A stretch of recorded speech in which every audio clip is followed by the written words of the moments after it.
Hey, it's Mark here, and welcome to the next edition of the Employee Survival Guide, where I tell you, as always, what your employer does definitely not want you to know about, and a lot more. Welcome to this deep dive. Yeah. And we're going to unpack a legal case that really gets to the heart of what exactly is gender discrimination in the workplace. Right.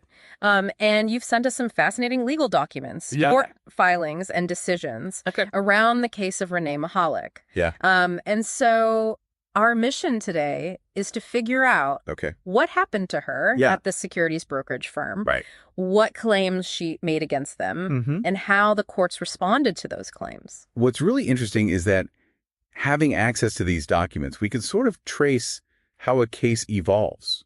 Oh, interesting. We can look at the initial complaint, see how the company responded, and then really get into the nitty-gritty of the court's reasoning and the court's thinking.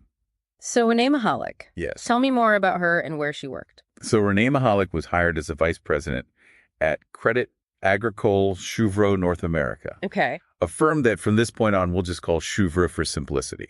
She worked in a division called Alternative Execution Services. Okay. And this is where it gets interesting. Right. She was brought on in what's called a standing start position. A standing start? Yeah. Essentially, she was expected to build her client base from scratch. Oh. Not walk into a portfolio of existing clients that were already generating revenue. Oh, so like thrown into the deep end and sink or swim? Exactly. And that's a detail that becomes really important later on when we look at her performance. Gotcha. You know, building a client base like that, especially in this world, takes a lot of time, relationship building. Sure. But there's another layer to this story, and it's a pretty significant one. Okay. Mihalik alleged that Cheuvreux had this pervasive boys' club atmosphere. Oh. Okay. Which made her job even harder. Okay, so more about this boys' club environment. Right. What exactly did she allege was going on? Mihalik claimed that her supervisor, Ian Peacock, who was also the firm's CEO, oh, wow, made frequent sexually suggestive comments about her appearance, telling her she looked sexy, asking about her dating preferences, which obviously made her uncomfortable. Yeah. She even alleged that he showed her pornography on his computer on more than one occasion. Wow, so that definitely sounds like it could create a hostile work environment. Did Cheuvreux acknowledge any of this? Well, it's important to remember that these are allegations. Right. And Cheuvreux disputed many of them. Okay. Part of the legal process is to figure out what actually happened. Sure. And if it crosses that line into unlawful discrimination. So it's kind of he said, she said. In a way, yes. Yeah. But the court also looked at other things like Mihalik's performance. Yeah. And whether there were any legitimate reasons for her dismissal. Speaking of performance, the documents you sent mentioned that Mihalik's sales figures weren't as high as some of her colleagues. That's right. Is that right? Her sales were lower. Okay. However, the documents also make it clear that she was starting with 0 clients and expected to bring in new business that wouldn't necessarily generate revenue right away. It's not like selling a product. You make the sale, you get the commission. Exactly. And here's another important point. Okay. The documents show that some of the clients that she brought in only started generating substantial revenue for Cheuvreux after she was gone. Oh, wow. Yeah. So judging her performance solely on those initial sales figures might not be the whole story? Exactly. And there's more. Oh, okay. She did have some performance issues. Okay. Sometimes she didn't follow up on leads as quickly as expected, and she did miss a fair number of work days. Was she like skipping out on work? No. Huh? All of her absences were within her allotted vacation and sick time. Oh, okay. Which is important to note legally. Yeah. So we've got this complex situation. Right. Where she wasn't a perfect employee, but there are also these circumstances that might explain some of those performance issues. It's like a puzzle with missing pieces. Yeah. Did Mihalik just accept the situation? Actually, no, she decided to take action. Okay. But before filing her lawsuit, she tried to address the situation internally. Did she go straight to HR? She complained to the head compliance officer about Peacock's behavior. Okay. But her early complaints focused more on his management style and the way he criticized her. Okay. Rather than explicitly mentioning sexual harassment. Gotcha. But later, she did bring up those inappropriate comments and the fact that he had shown her pornography. So she did try to raise the alarm, but it sounds like things didn't really change. Right. And that's when Mihalik decided to take legal action. Yes. She filed a lawsuit alleging gender discrimination and retaliation under the New York City Human Rights Law. That's right. Which is often shortened to NYCHRL. Right.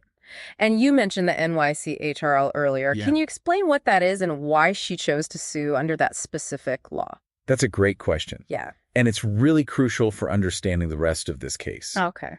The NYCHRL is a local law in New York City that's designed to protect employees from discrimination. Gotcha.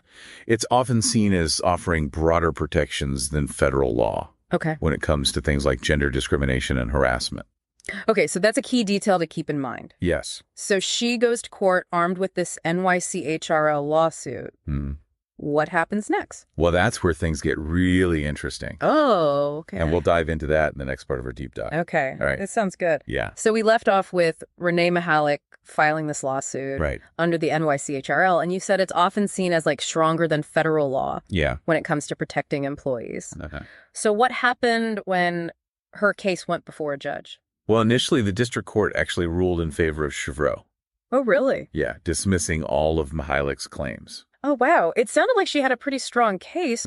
What was the court's reasoning for dismissing it? So they basically said that there wasn't a direct, clear link Okay. between Peacock's advances and her firing. And they also felt that the harassment, if it did happen, as she described it, wasn't severe or pervasive enough to actually create a hostile work environment under the law. So they're basically saying it wasn't bad enough to count as discrimination. Yeah, essentially. That must have been a huge disappointment for Mihalik. Oh, definitely. But here's where it gets really interesting. Okay. Mihalik didn't give up. Okay. She appealed the decision. Good for her. And the Court of Appeals actually vacated the district court's judgment. Oh, wow. And sent the case back down for trial. So a higher court overturned the original ruling? Yes. That's a pretty big deal. Why did they do that? Because they felt that the district court had interpreted the NYCHRL too narrowly. Okay. Remember, we talked about how the NYCHRL is designed to provide broader protections for employees? Yeah, it's not just about proving that someone was directly fired because they rejected a sexual advance. Right. Or that the harassment was so severe it made it impossible to do their job. Exactly. And the Court of Appeals really emphasized that the NYCHRL goes further than that. Okay. You know, it doesn't tolerate what they call differential treatment because of gender. Gotcha. In simpler terms, anytime an employee is treated worse because of their gender, that could be considered discrimination. Interesting. Under the NYCHRL. So how did that apply to Mihalik's situation? Well, the court pointed to several things. Okay. One was that boys' club atmosphere that Mihalik described. Right.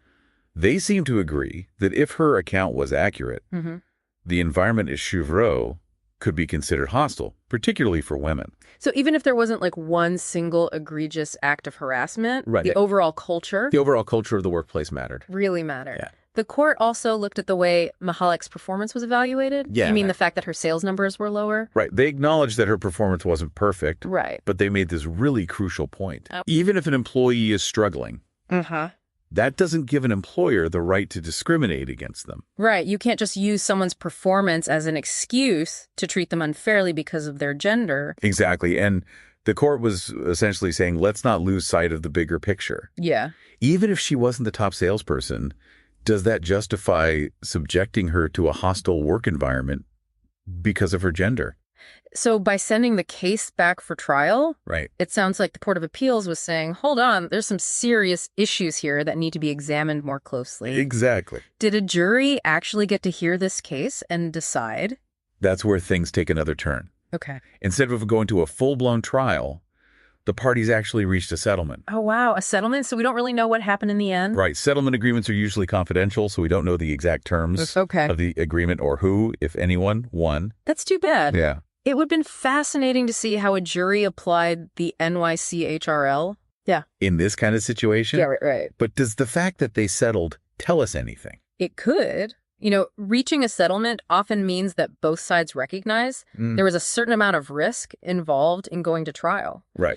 It suggests that Cheuvreux might have been concerned that a jury, especially after that Court of Appeals ruling, could side with Mihalik. It makes you wonder what was going on behind the scenes. Yeah. Like, did Cheuvreux realize they had a weak case, or did they just want to avoid the negative publicity of a trial?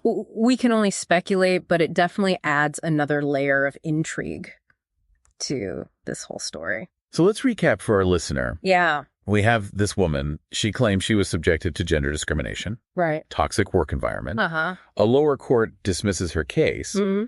And then a higher court steps in and says, not so fast. Right. There's some serious questions here that need to be answered. Yeah. And then before a trial can even begin, the whole thing ends in a settlement. Right. Leaving us to wonder what really happened. It's almost like a legal thriller with a cliffhanger ending. Yeah. But even without a clear-cut verdict, the case has some important things to tell us. Okay. About how the law is applied in these situations. So what's the takeaway for our listener? Why should they care about this case? Well, I think the biggest takeaway is that the law, particularly when it comes to something as nuanced as workplace discrimination, is not always black and white. Right. There can be a lot of gray areas. Yeah. And that's where laws like the NYCHRL come into play. You're saying it shows that sometimes local laws offer more protection than federal laws. Exactly. And it highlights the importance of knowing your rights and what legal avenues are available to you if you think you've been discriminated against. Absolutely. That's a good point. It's easy to assume that the law is always on the side of the employee. Right. But that's not always the case, especially when it comes to federal law. Yeah. So what happened to Mihalik after the settlement? Unfortunately, we don't know. Oh, okay. The details of settlements are usually confidential. Right. And the documents you sent don't say anything about what happened to her after the case concluded. That's a shame. Yeah.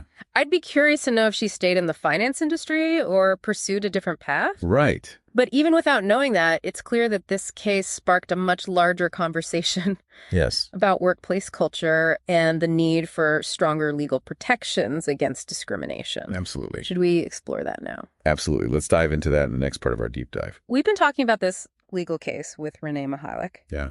And even though it settled out of court, it raises some interesting questions about the gray areas of gender discrimination. Yeah. So what are some of the broader implications for businesses and employees? Well, it definitely shines a light on that tension between protecting employees and allowing businesses to, function effectively. Right. You might even be thinking, won't this make it harder for companies to manage their employees? Yeah, I can see how some people might worry that, expanding the definition of discrimination could create a lot of legal headaches for businesses. That's a valid concern. Yeah.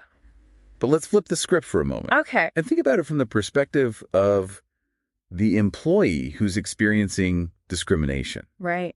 Their ability to do their job well. Yeah. Their mental health, their whole sense of well-being can be severely impacted by a hostile work environment. We saw how stressful and demoralizing it was for Mihalik when she felt like her concerns weren't being taken seriously. Exactly. And that's why laws like the NYCHRL are so important. Yeah. They give employees a way to speak up against discrimination. Right. Hold employers accountable for creating that safe and inclusive work environment. So it's about finding that balance, right? Exactly. Protecting employees without tying the hands of businesses. Exactly. The challenge is to create laws that discourage discrimination, but don't make it impossible for businesses to operate effectively. Right. And honestly, I think the conversation needs to go beyond just the laws. Okay. We need to foster a culture of respect and inclusion in the workplace. So what are some concrete steps that companies can take to create a more equitable and respectful environment for all employees? Well, the first step is pretty straightforward. Okay. Have clear and comprehensive anti-discrimination policies. Right. But it's not enough to just have them written down somewhere.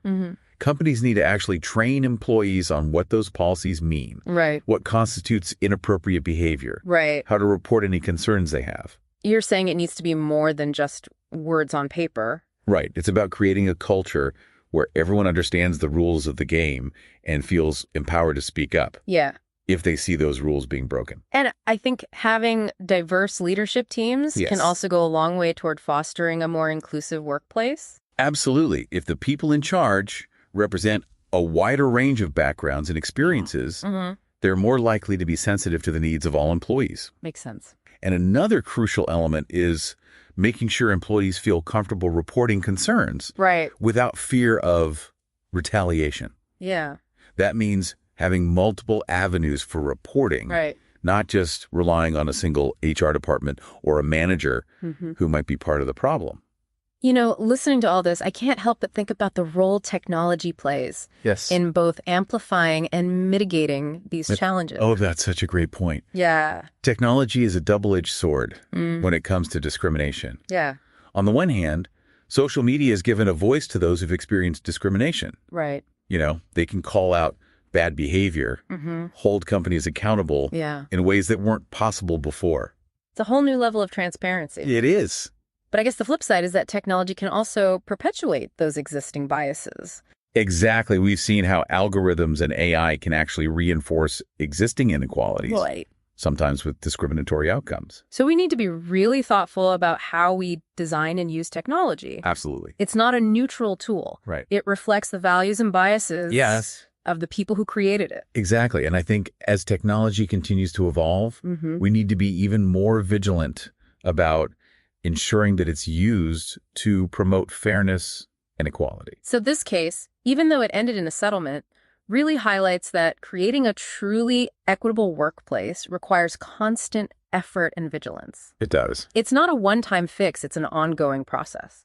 I couldn't agree more. It's a journey we all need to be a part of. Yeah. Not just lawmakers and employers, but every single one of us. Well said, and I think that's a great note to end on. Okay. This case shows that the fight for equality is far from over. But it also gives us hope that progress is possible. It does. To our listener, thank you for sharing these documents with us. Yes, thank you. It's been a fascinating deep dive into a really complex issue. It has. We hope you learned something new. Yes. And maybe it's even sparked some new ideas for you to explore. Yeah. Until next time, keep diving deep. Keep diving. Keep asking questions. Ask those questions. And keep the conversation going. Absolutely. If you like the Employee Survival Guide, I'd really encourage you to leave a review. We try really hard to produce information to you that's informative, that's timely, that you can actually use and solve problems on your own and at your employment. So if you like to leave a review anywhere you listen to our podcast, please do so. And leave 5 stars, because anything less than 5 is really not as good, right? I'll keep it up. I'll keep the standards up. I'll keep the information flowing at you. If you'd like to send me an email and ask me a question, I'll actually review it and post it on there. You can send it to mcarey@capclaw.com. That's capclaw.com.